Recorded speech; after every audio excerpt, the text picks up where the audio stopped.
Resilience.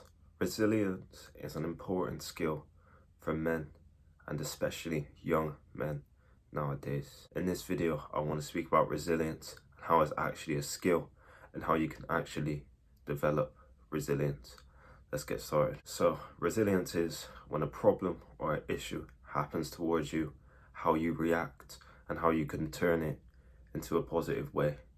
That's how I view resilience. So let's say an issue happens to you, whatever it could be, you find a way to turn it to positive and you can work through it. You're able to respond to mistakes and hardship with a good and positive attitude and get through it in a way that's kind of mad to some people. That's what I feel, because a lot of people dwell on things. A lot of people do not find a way out of things that are going wrong for themselves, and they dwell in that pain and they dwell in it for ages. Therefore, that's when resilience comes in.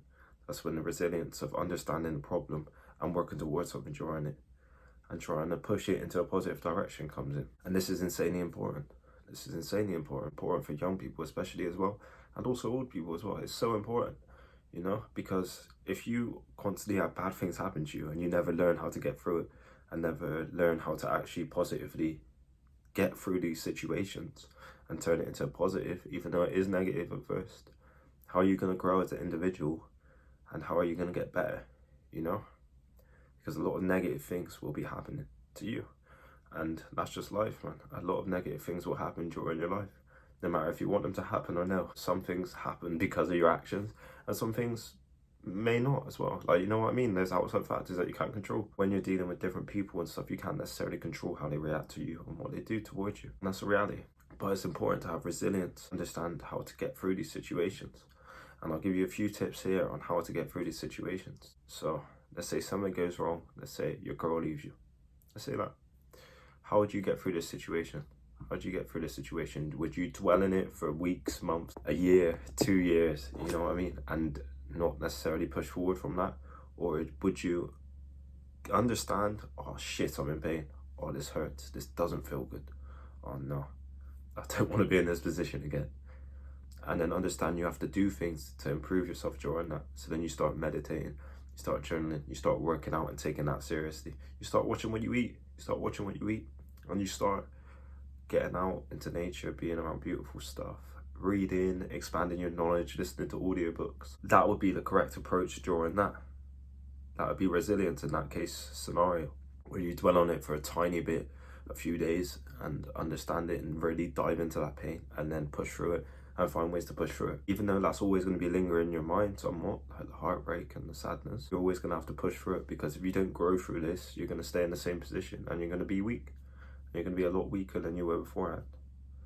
And do we want that? Do we want that? We want to build up some strength. We want to build up strength in these scenarios, because when you haven't got much and when you've lost a lot, when you feel in pain and you feel sadness and you feel like you're not good enough, the important thing is to prove to yourself that you're good enough and to almost mend yourself and rewire yourself into a better version of you.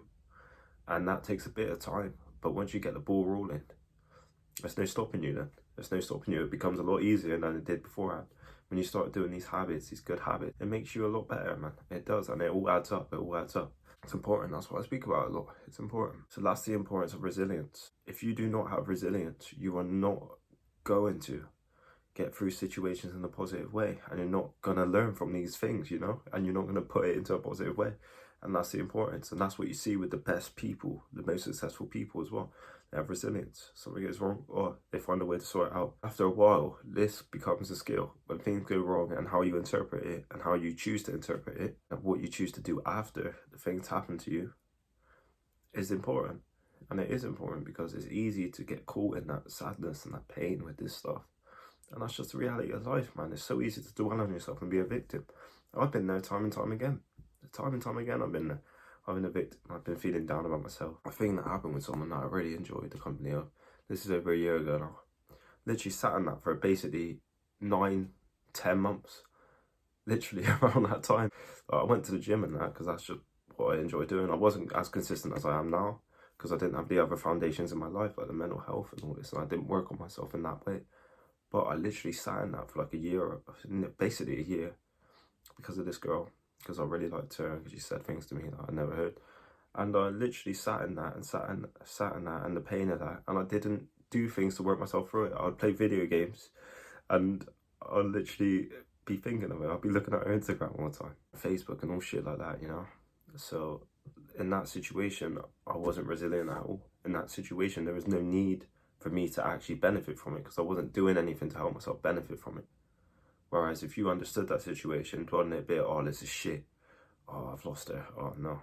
And then you think, what can I do to improve in this? Maybe journal about it, meditate on it, get to grips with it in your mind somewhat. Understand it's going to be painful for a bit. Understand that, because it's bound to be, isn't it? It's bound to be painful for a bit. And then find what you could do now. Oh, I can meditate. Oh, I can journal. Oh, I can work towards that goal. I can start working out. I can put my focus on that. I can put the pain on that into this. Oh, I can start watching my calories and getting in better shape. You know what I mean? It's things like that that truly, truly, truly make a difference. It's what you do with the pain and the sadness you feel. And the resilience is a skill after a while. And that's what I've become. That's how I've got now. I'm resilient when things go wrong. I think, well, how can I kind of turn this into a positive? Even if I can't do it right now, how can I turn this into a positive in the future? It's important to think like that.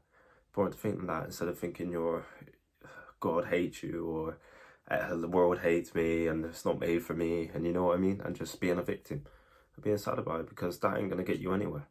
That ain't going to get you anywhere. And it takes that belief of you getting through that problem and the resilience of you acting on it and the resilience of you facing it head on and then trying to turn it into something positive that truly makes a difference.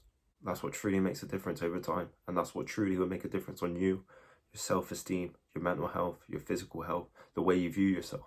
And that's what we want. We want to view ourselves as the best possible version, because then we are actually limitless. There's no reason why you can't go up and speak to that girl and get a number. There's no reason you can't go for that job you want. There's no reason you can't work out and go for PR. There's no reason you can't do a lot of things and you feel limitless then when you've got that self-belief and that self-confidence. I hope you lot got a lot of value in this video, and there's going to be more content coming soon. Subscribe